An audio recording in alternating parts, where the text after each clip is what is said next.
नमस्कार।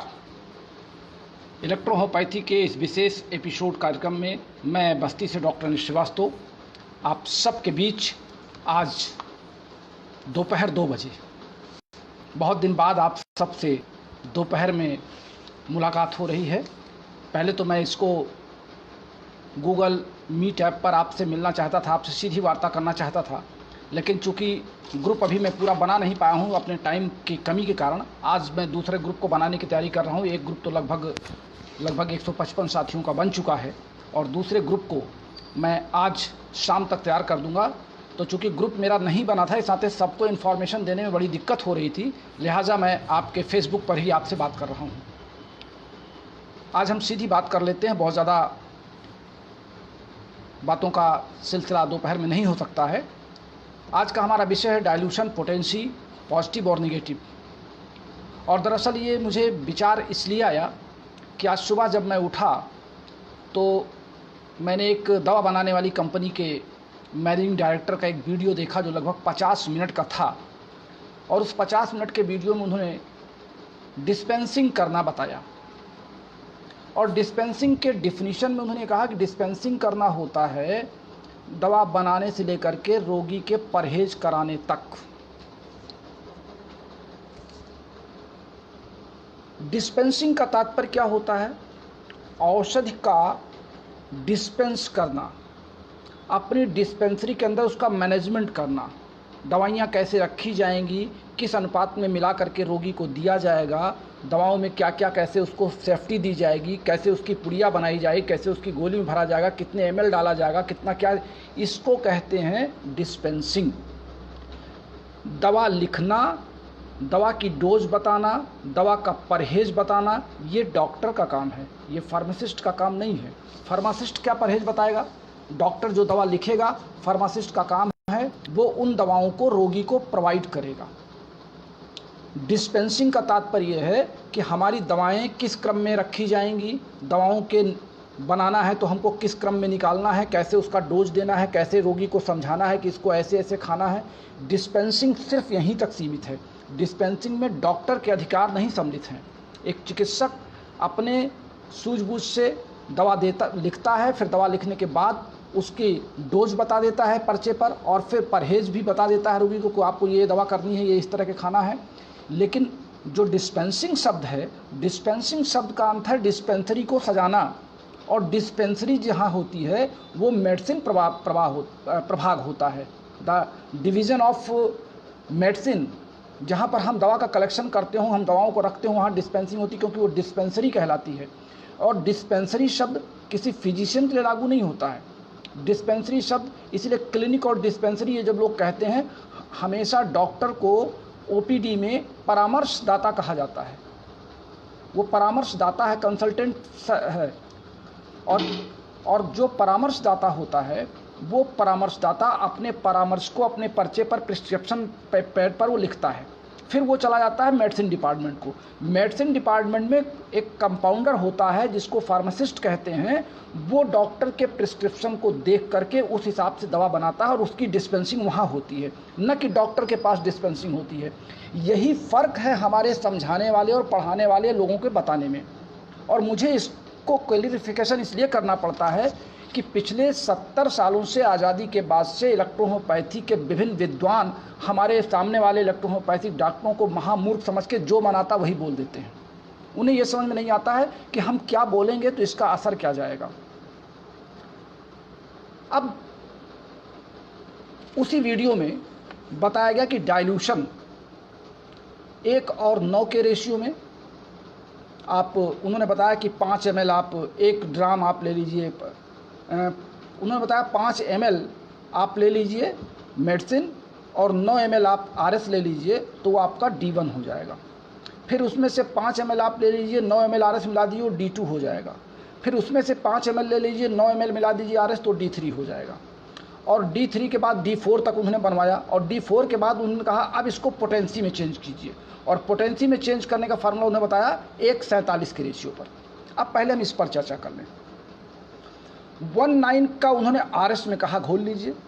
जैसा आपको याद होगा, मैंने कल शाम को आपसे कहा कि RS का तात्पर्य सिर्फ दवा को की मात्रा को प्रिजर्व करना है। आरएस का कोई भी भाग हमारे बॉडी पर या हमारे शरीर पर नहीं जाना चाहिए।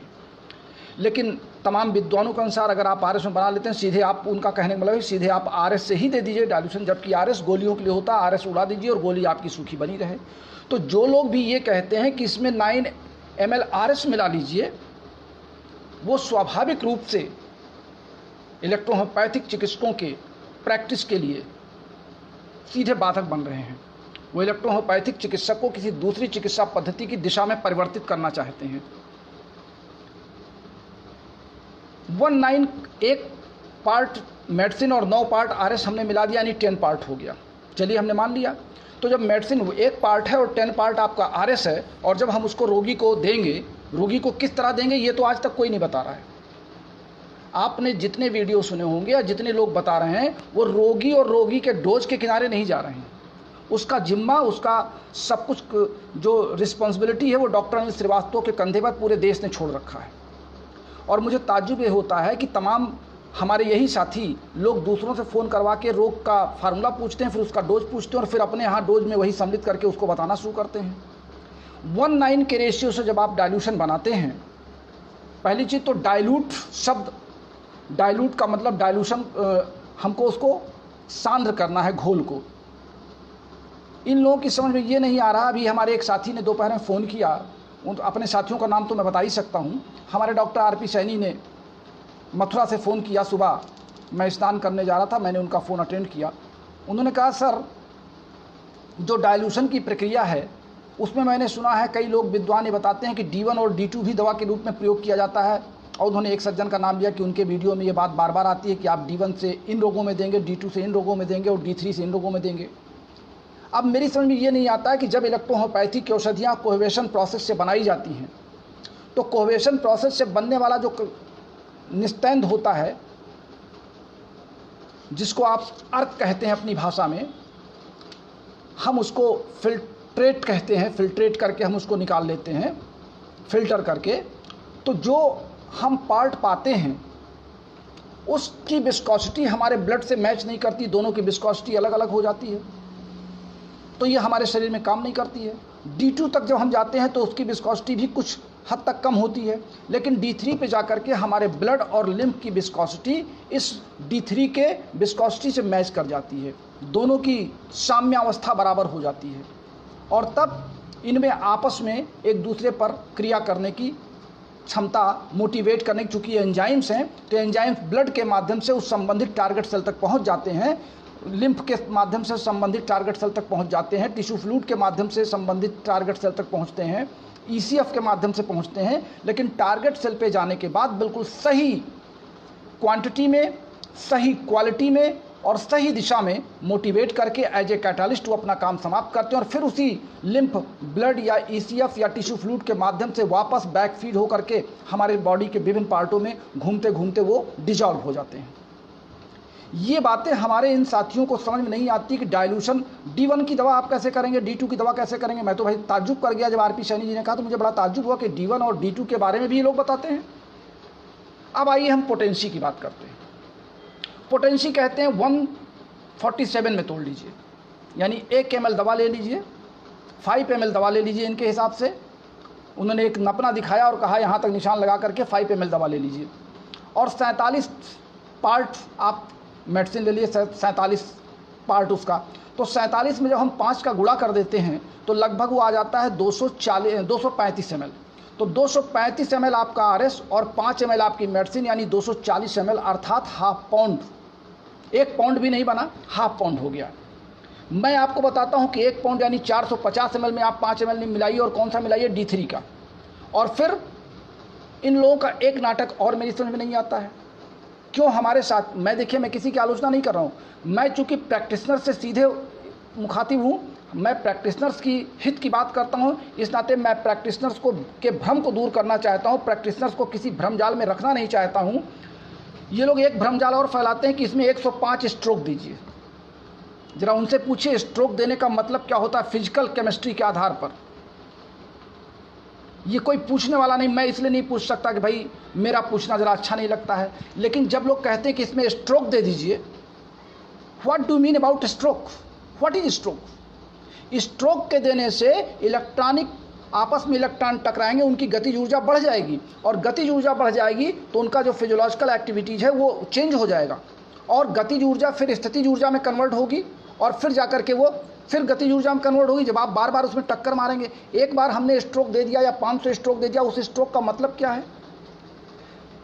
ये क्यों नहीं कहते हैं कि उस दवा को एक बार सीसी ऊपर नीचे ऐसे पलट दिए ढक्कन बदल करके, ताकि पूरा का पूरा दवा उसमें मिल जाए। स्ट्रोक शब्द का अर्थ ये लोग क्या बताना चाहते हैं और स्ट्रोक से ये दवा में क्या देना चाहते हैं, ये आज तक किसी ने क्लियर नहीं किया। जहाँ तक मेरा संबंध है, मैं ये मान के चलता हूँ कि जब किसी भी लिक्विड में जब आप स्ट्रोक देंगे, यानी उसमें टक्कर देंगे, उसको हाथ पर लेकर के बोतल को आप ठोकेंगे, तो उसमें जो RS है या वाटर है वो उछलेगा, और उछलने पर उसके इलेक्ट्रॉन, प्रोटॉन, न्यूट्रॉन सब गति में आ जाएंगे, और सब गति में आ जाएंगे तो इलेक्ट्रॉन की गति ऊर्जा इतनी बढ़ जाएगी कि वो अपनी कक्षा को छोड़ कर दूसरी कक्षा में जा सकता है। वो मेडिसिन के इलेक्ट्रॉन है वो जाकर के RS के इलेक्ट्रॉन से मैच कर सकते हैं, या RS के इलेक्ट्रॉन मेडिसिन जिसकी भी गति ऊर्जा ज़्यादा होगी एक दूसरे के ऊपर ओवरलैप कर जाएगा। तो फिर क्या होगा?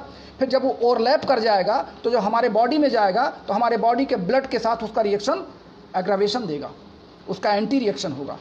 और जो लोग ये बताते हैं कि इसमें स्ट्रोक दीजिए, या 1:9 के रेशियो में इसका डाइल्यूशन बनाइए, या 175 के रेशियो में इसका पोटेंसी बनाइए, ये सब विद्याएं केवल बिजनेस पॉइंट ऑफ व्यू से हैं कि आप उनके यहाँ से 50 तरह के डाइल्यूशन खरीद लीजिए, 50 तरह के पोटेंसी खरीद लीजिए, आप अपनी क्लिनिक पे रख लीजिए, आप उसका उपयोग करना जाने या ना जाने। अब मैं एक सवाल और करता हूँ, हमारे जितने युवा साथी हैं ये कितनी पोटेंसी खरीद के अपने डिस्पेंसरी पे रखें? पहले इसका सवाल उत्तर कोई दे दे। 30 पोटेंसी से वो कहते हैं 30 से लेकर के 10,000वां तक मैं बनाता हूँ, उसके ऊपर भी लोग बनाते हैं। उन्होंने ऐसा भी सुबह अपने वीडियो में कहा।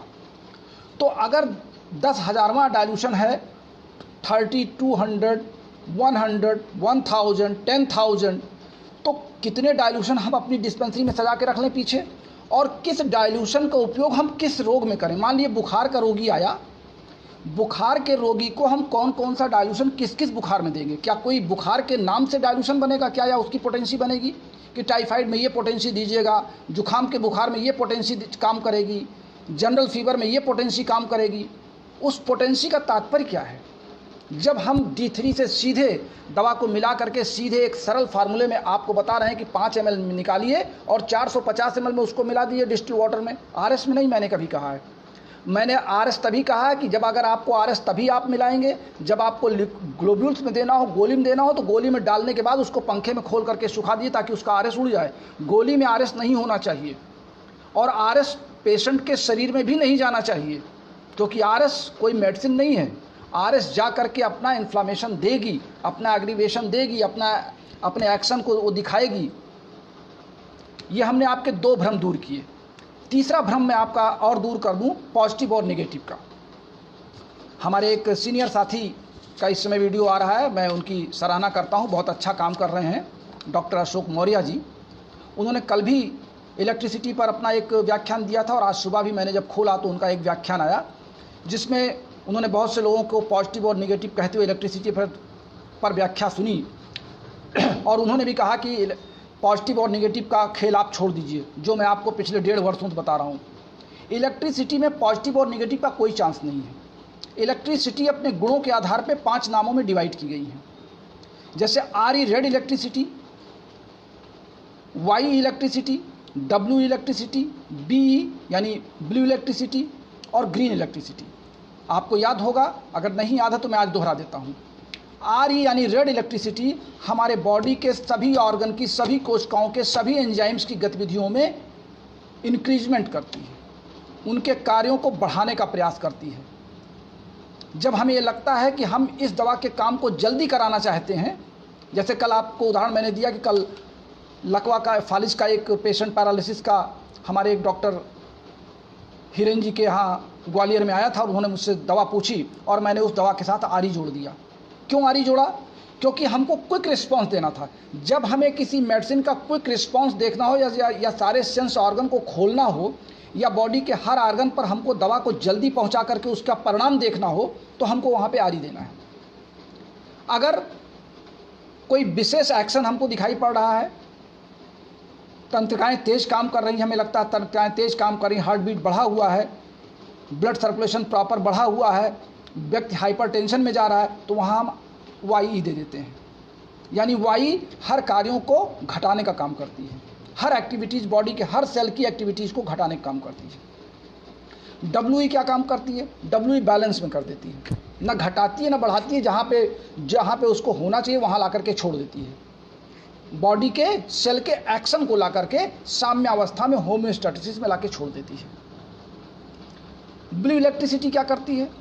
ब्लू इलेक्ट्रिसिटी ना पॉजिटिव है ना नेगेटिव। अभी कुछ लोग कहते हैं कि पॉजिटिव है नेगेटिव है, ये पॉजिटिव काम करती है। ब्लू इलेक्ट्रिसिटी ये ब्लड सर्कुलेशन को प्रॉपर करती है। जहाँ पर ब्लड सर्कुलेशन प्रॉपर नहीं जा रहा है, कहीं पर ब्लड सर्कुलेशन रुकने में बाधा आ रही है, ब्लड रुक रुक के आगे जा रहा है, डिप डिप करके जा रहा है, या ब्लड कहीं कंसंट्रेट ज़्यादा हो गया तो आगे का फ्लो नहीं बन रहा है, अब हमसे एक सज्जन ने सुबह पूछा था, सर ब्लड को थिनर करने के लिए कौन सी दवा यूज़ करेंगे? अब मैं उनसे पूछना भूल गया कि ब्लड गाढ़ा हो गया है, कैसे गाढ़ा हो गया, क्या आप ये बता सकते हैं? ब्लड कंसंट्रेट कब होगा?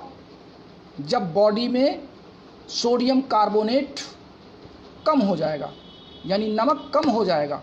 नमक की एक निश्चित मात्रा हमारे ब्लड में होनी चाहिए, पानी की एक निश्चित मात्रा हमारे ब्लड में होनी चाहिए, और जब ये दोनों अपने मानक स्तर से कम हो जाएंगे तो ब्लड कंसंट्रेट कर जाएगा। अब ब्लड को डाइल्यूट करने के लिए हमको, इसीलिए डॉक्टर कहता है कि थोड़ा सा नमक घोलिए, चुटकी भर नमक, और पानी आप 1 गिलास पी जाइए। जैसे ही वो पानी एब्जॉर्ब होगा हमारे ब्लड की कैपिलरीज में पहुँचेगा और सोडियम आयन वहाँ पहुँचेंगे, सोडियम आयन तुरंत अपना काम करना आरंभ कर देंगे और ब्लड के कंसंट्रेट को मेंटेन कर देंगे। इसी तरीके से सोडियम को मेंटेन करने के लिए हमारे यहाँ L1 और A3, इसके साथ जैसे आप बी देंगे वैसे ब्लड का कंसंट्रेशन नॉर्मल हो जाएगा। यानी बी हमारे ब्लड कॉन्स्टिट्यूशन को या ब्लड सर्कुलेशन को प्रॉपर बनाए रखने का काम करती है। और जी क्या काम करती है? जी चेक टू पस टेंडेंसी, चेक टू पस टेंडेंसी, यानी ये शरीर के किसी भी भाग के किसी भी कोशिका में मवाद या पस बनने को रोकती है। यानी आरबीसी से डब्ल्यूबीसी की मात्रा को जैसे डब्ल्यूबीसी बढ़ने लगेगा, इसको जाकर के चेक कर देगी हमारा जी, जो ग्रीन इलेक्ट्रिसिटी है। अब हमारे कुछ साथी कहते हैं कि इनका नाम कैसे किया गया है? नाम के पीछे वो बहुत पड़े रहते हैं।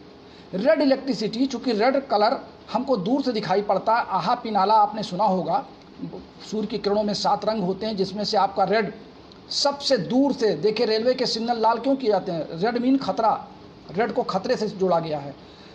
लाल रंग दूर से दिखाई पड़ जाता है, और इस नाते आरी को किसी भी चीज़ को एक्टिव करने के लिए, यानी सबसे एक्टिव कलर रेड है, इस नाते सबसे एक्टिव मेडिसिन को RE या रेड इलेक्ट्रिसिटी का नाम दिया गया। वायलेट इलेक्ट्रिसिटी और एलो इलेक्ट्रिसिटी, एलो रंग पीला आपको कुछ दूर तक दिखाई पड़ेगा, इसका पीला रंग आपको दिखाई नहीं पड़ेगा अगर बहुत दूर आप चलते चले जा रहे हैं। तो इसका मतलब कि ये अपनी कार्य क्षमता को घटाने, ये एक्शन में कार्य क्षमता को घटाने का काम करती है। डॉक्टर राय साहब, रवि शंकर शुक्ला जी नमस्कार। आज दिलदार जी कह रहे हैं, आज आपकी जानकारी लाजवाब है, जिन भ्रम में हम लोग आज तक फंसे थे आपने सही रास्ता दिखाया, आपका बहुत बहुत धन्यवाद। दिलदार जी देखिए, मेरा उद्देश्य प्रैक्टिशनर्स को प्रैक्टिस की ओर मोल्ड करने का है। मेरा उद्देश्य प्रैक्टिशनर्स को फर्जी इलेक्ट्रोहोपैथ बनाना नहीं है, केवल डिग्री और डिप्लोमा अपने मेज के ऊपर रखना या अपने क्लिनिक के आगे टांगना, ये मेरा उद्देश्य नहीं। मेरा उद्देश्य ये है कि आप जिस चिकित्सा पद्धति के विशेषज्ञ हैं उसमें वास्तव में आप विशेषज्ञ बन करके उस चिकित्सा पद्धति का नाम प्रचार प्रसार फैलाएं, आप भी प्रसन्न रहें और रोगी भी आपकी जय जयकार करें। न मुझे, देखिए बहुत स्पष्ट सी बात है, ना तो मैं दवा बनाता हूँ, ना मैं कॉलेज चलाता हूँ, इस नाते मैं आपको विभिन्न मायाजाल में फंसाने का काम नहीं कर सकता। हम डाइल्यूशन और पॉजिटिव और नेगेटिव और पोटेंसी में ही तो उलझे हैं 70 साल से, और इसीलिए तो हम प्रैक्टिसर बन नहीं पाए। और जो लोग ये दावा करते हैं कि मैं 25 साल से 30 साल से क्रिया कर रहा हूँ, मैं डाइल्यूशन देख रहा हूँ। आरिफ मोहम्मद जी लिख रहे हैं, लंबे समय से इलेक्ट्रोहोपैथी